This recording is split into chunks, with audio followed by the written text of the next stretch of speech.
Today's date is August 19th, 2013. This is an oral history interview being conducted under the Schoodic Institute. The interviewee is Jonathan Cripps, and the John interviewer Cripps. is is Jasper Sheehan. This interview is being conducted at the Schoodic Education and Research Center. Please state your full name and present address. John Cripps, and I live in Glendale, Queens. How long have you lived at your present home? Approximately 25 years. I've lived in the neighborhood since 1977. Where and when were you born? I was born in a hospital in Brooklyn in 1948, March 9th, 1948. Is that where you lived as a child? I lived in Queens then also, but that was the hospital the doctor was associated with. What can you recall about your family home and hometown? I basically lived in Queens all my life. I remember a lot of things growing up. I can't think of a specific one. I mean, I could answer questions, but I don't. There's nothing that stands out. I say I remember of that. I went to high school in the same area. And it was nice. When and under what circumstances did you enlist in the Navy? Well, I was working for a brokerage house in 1968, and I believe in either December of 67 or early 68, I got my notice from the draft board to come have a physical, and at that point I really didn't want to go in the Army, so I went and enlisted in the Navy in the cachet program, which gave you 120 days before you went on active duty. Basically stopped you from being drafted for 120 days until you went on active duty into boot camp. Where were you living at the time? In Richmond Hill, Queens. I was living in my parents' house. So what were your first days in the service like? It's been 40 years.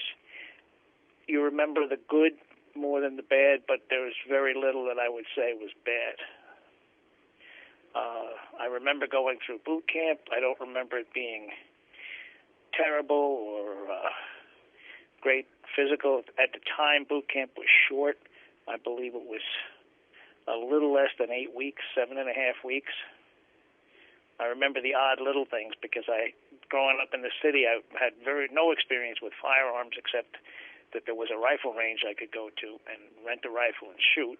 And I shot, I think, 10 rounds of .22 rifle when through boot camp. So Oh, sorry. No, go ahead. I was going to say there was very little firearms training. But it's somewhat funny the things you do remember. A few years back on Fleet Week here in the city, I went aboard a guided missile frigate, and they were talking about firefighting stuff, and they said foam, and Purple K came to mind. Now, I had not thought of that or seen a reference to it in 35 years, but it just popped right back. It's funny how you remember little things. Do you remember your instructors? Boot camp, I remember the company commander. He was not such a great guy. He was probably his last tour in the Navy. He was a bosun's mate, and I'm short, but he was probably 5'3" in that way, and he had a stutter, and he came in a number of times where he obviously had been drinking beforehand, because his stutter would be so bad he couldn't get out the company name. But the first class that worked with the company also was a good guy, and it worked out okay. And it was mostly a good group of people in the company. I don't remember any instructors particularly, though. How many duty stations had you served at before getting assigned to NSGA Winter Harbor, and what was your rate and rank when you got there?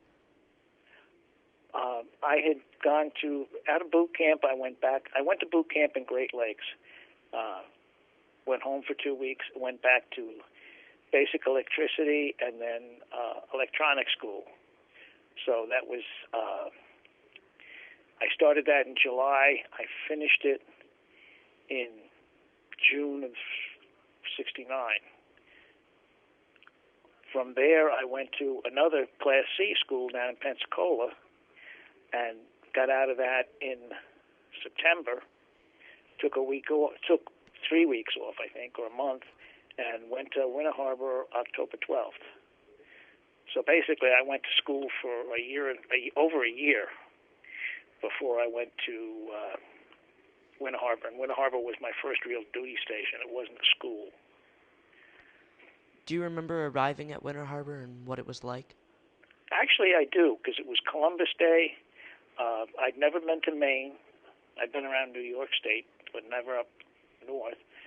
And it was Columbus Day, and I took the Greyhound bus out of the city, and the bus left at 6 o'clock at night, got into by Tuttle's store at 8 o'clock in the morning. And a lot of it I didn't sleep because I was curious. I was looking out the windows, watching the route. So I was a little tired when I got there. Were you married or single when you arrived? I was single. I was single the whole time I was in the service. Did you marry a local woman? No. I had signed up while I was in boot camp. I went into the Advanced Electronics program, which you had extend your enlistment for 6 years. I got out in 1974, and then I married somebody local here in New York in '77. How did people entertain themselves on the base?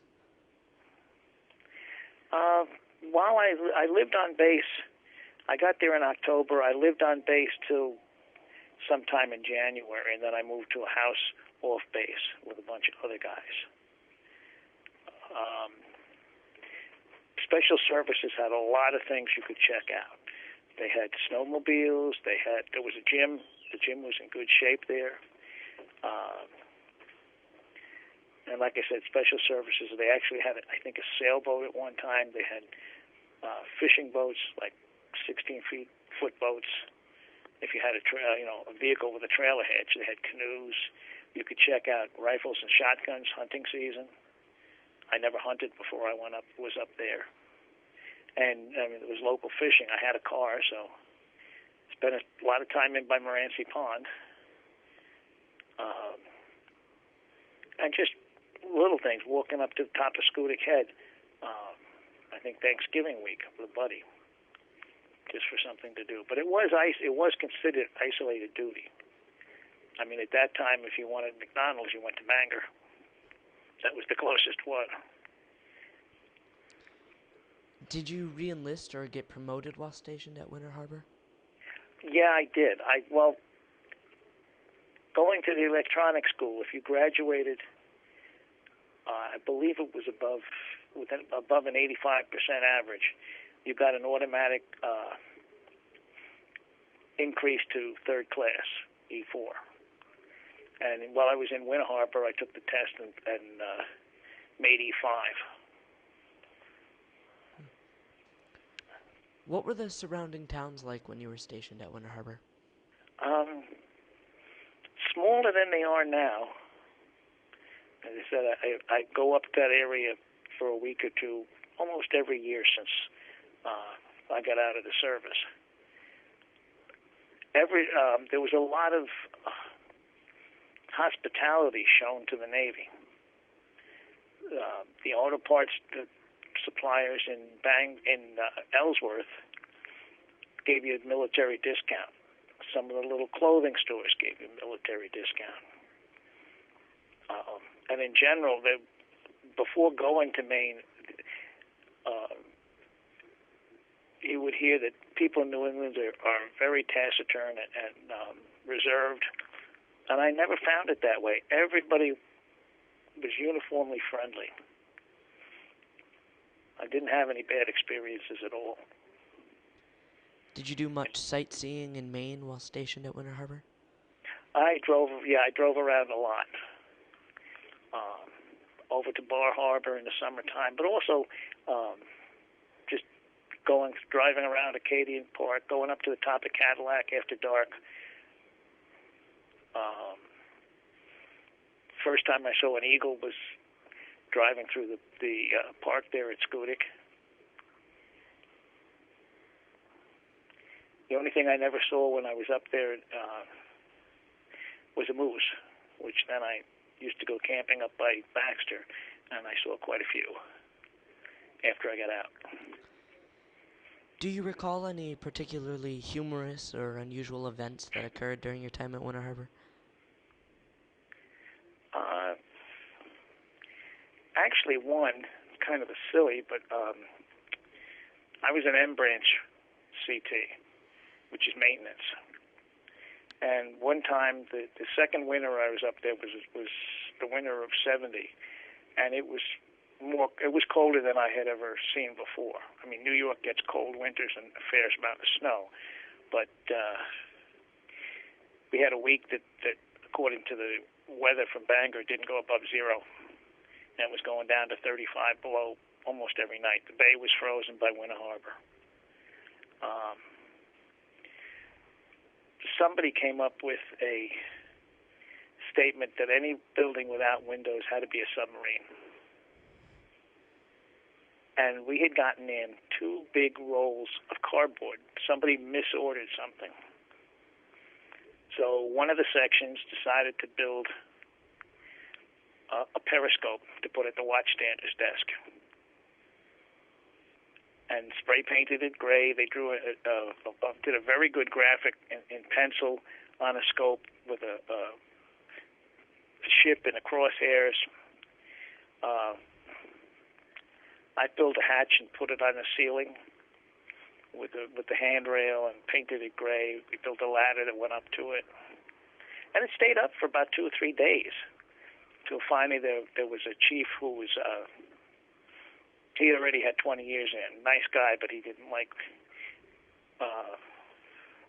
that kind of fooling around, and he had us take it down. But even the captain had walked through, saw it, and just kind of shook his head and kept on going because it wasn't interfering in any way with the job. What do you remember about the barracks and of the food service at the galley on the base? Like I said, I was only living in the barracks for 3 months. It was nice. Didn't have any problems in the barracks. It was 4-man rooms, and they were good-sized rooms. The food was excellent. I was worked. If you were a watchstander, we worked 2, 2, 2, and 80, which was 2 days, 8 hours off, 2 mids, which were midnight to 8. 8 hours off, 2 eves. So basically you worked 6 shifts in 5 days, and then you had 3 days off. And they had mid-rats when you came off the evening watch, or you could eat mid-rats before you went to the mid-watch. And it was basically whatever was from dinner, or they had a cook on duty who would make whatever bacon and eggs, stuff like that. And the food was good. I ate Thanksgiving dinner or Christmas dinner there the first time. I don't remember which. And everywhere I'd been, the Navy went out of their way on those holidays to have a good spread of food. Were you active in intramural sports on the base? No, I wasn't. I had never been active really in sports except roller skating, and there weren't any roller rinks close. The closest roller rink there was one in Bangor that I went to once and didn't like, and then there was one in Caribou which I went to 2 different times, but that was a hell of a drive. And at that point, 95 was just when you got out past Holton, I believe. It was actually only half the highway. It was the 2 lanes going north were divided into north and south, and they expanded. It went back to 4 lanes at each exit, and then went back to 2 lanes because it wasn't completed yet. So it was a haul. I had an old Volkswagen that I kept running. So I didn't do that. I didn't go there very often. What did you think of the people you served with at Winter Harbor? At Winter Harbor, and also when I was in Hansa, I would say they were the best people I worked at in my lifetime. Maybe a little crazier than some, but also just the smartest. So, did you make many friends? You tended to have friends in your section.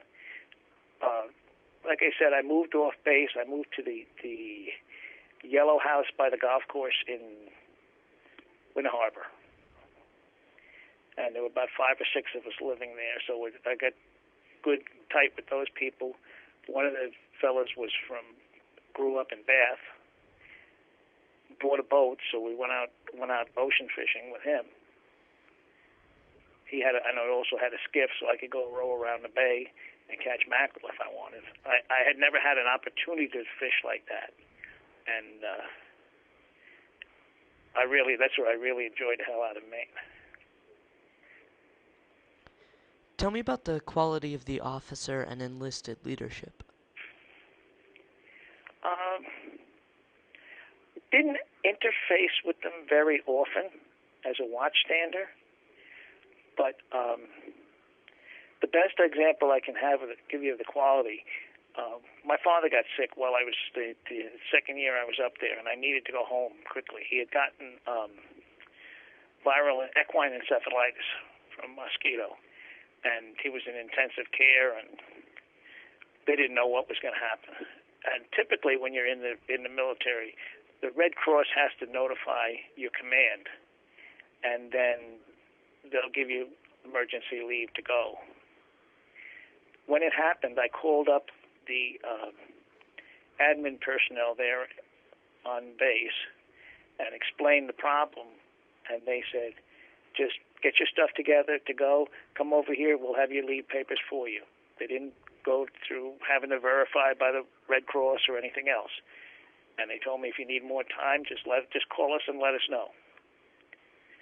That just typically doesn't happen in the military. And these people didn't really know me. I'm sure they checked with the chiefs in charge, but they didn't know me, and that was one of the nicest things anybody ever did. What was the primary mission of the base when you were stationed at NSGA Winter Harbor?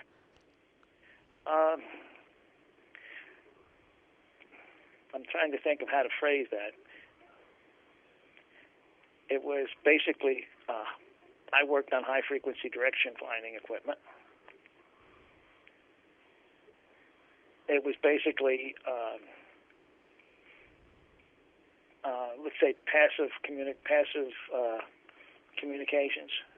monitoring signals, not like what the NSA is doing now, but monitoring foreign signals. We didn't have email then or anything else. Do you think the base was successful in accomplishing its mission during the time you were stationed there? Yeah, it was.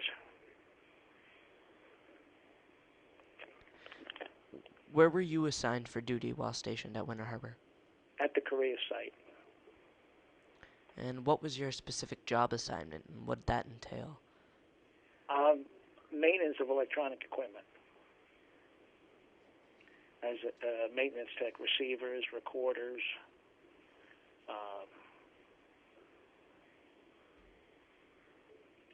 sophisticated equipment at its time. Do you remember who the commanding officer was while you were stationed there? That's one I should know, but I don't know. Sure. What are your fondest memories of the time you spent at Winter Harbor? Probably a lot of the off-duty time. Just being able to jump in a car and go out into the middle of nowhere and fish as long as I wanted and come back. to go out hunting. I didn't really.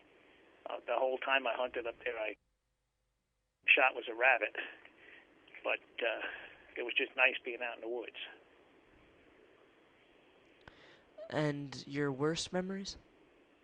After 40 years, it's hard to think of worst memories. I mean, there were a couple of things. I was on the pistol team up there, which was nice.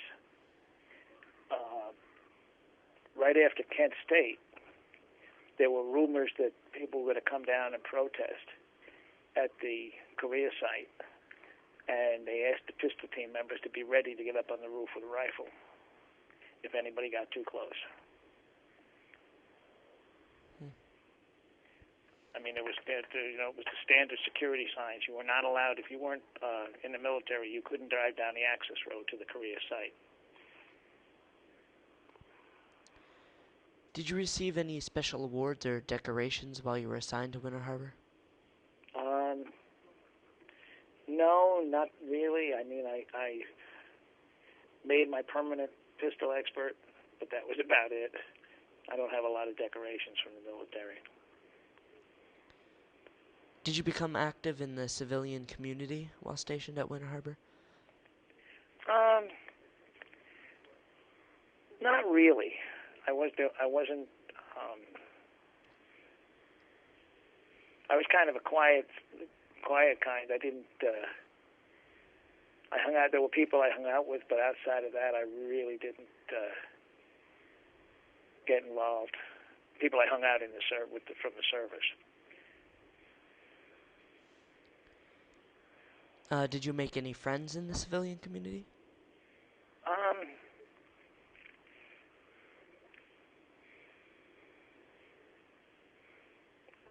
They were the average people you know to say hello. There wasn't really anyone in particular that would hang out together or something like that. It was a small base. It was only five. When I was there were only 500. The complement was around 500. It got a little bigger in later years. But not being a watchstander, you didn't tend to do. You were doing things on an odd schedule as it was. So no, I really didn't get to know many of the local people. The people I talked to were uniformly nice. But no, I really didn't get to know anybody well in the community. Do you recall any national news events that headlined during your time at Winter Harbor? Like I said, the biggest one was Kent State.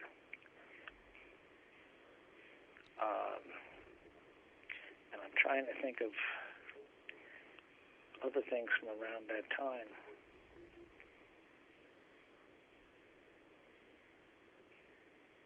I can't really think of anything else around that time. What were your primary concerns and motivations as a Navy person? Ask that again. What were your primary concerns and motivations as a Navy person at Winter Harbor?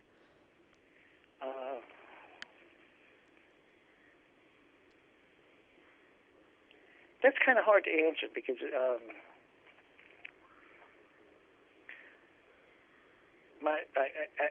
at my job, it was basically keeping the equipment running. And if while there was let's say 7 MATmen in the duty section, and there were 4 sections, there was somebody who came in who could do your job and did do your job. If there was a major problem of some kind, the guy from the previous section would stay there and help. Everybody did work together well.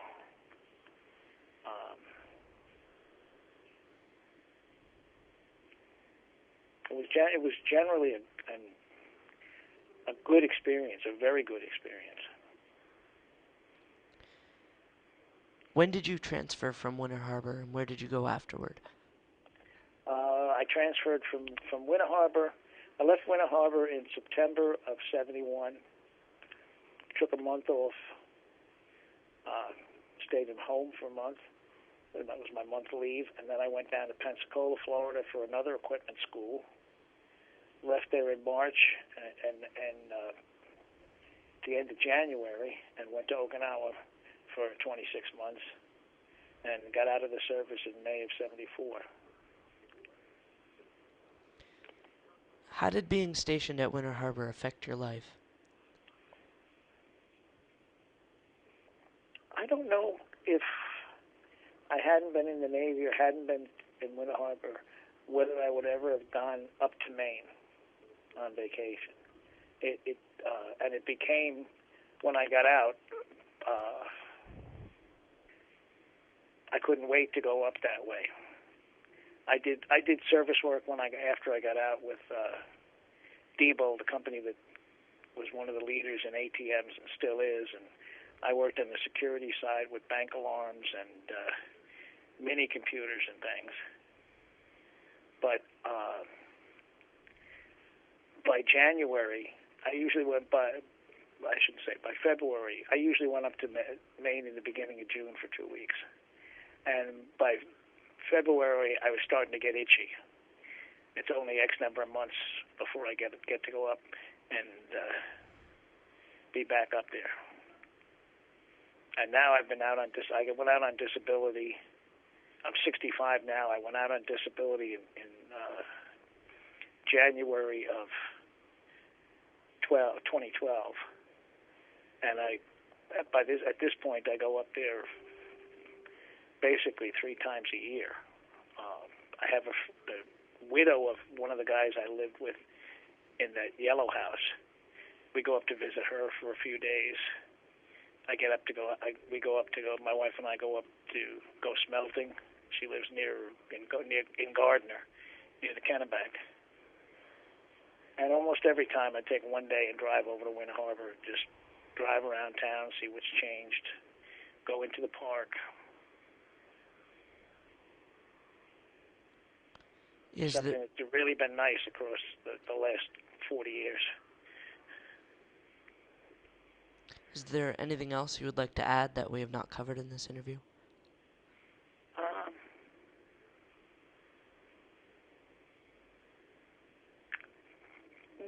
Nothing that I can think of except maybe a thank you to the people I've met in Maine. I had never gone camping up there, and at one point I was there right in the beginning in '75. I was up in Maine for a week with a buddy of mine from Queens, and we ran into a guy on Moranci Pond who had just graduated from Texas A&M, but he was spending the summers digging worms and making enough money so that he could go, had enough money. He was living on a cabin on Moranci Pond and digging worms till he had enough money, and then he'd go up by Baxter and fly fish till he ran out of money. He'd come back down and dig worms again. And he told us where to go, what campground to go to, by Able Bridge, and where to fish. I don't think I ever would have hit that on my own. And I went there. I can't do it anymore because I have COPD. But I spent a lot of nice times up there. Well, lastly, I'd like to thank you for your time and thank you for your service. Oh, you're very welcome.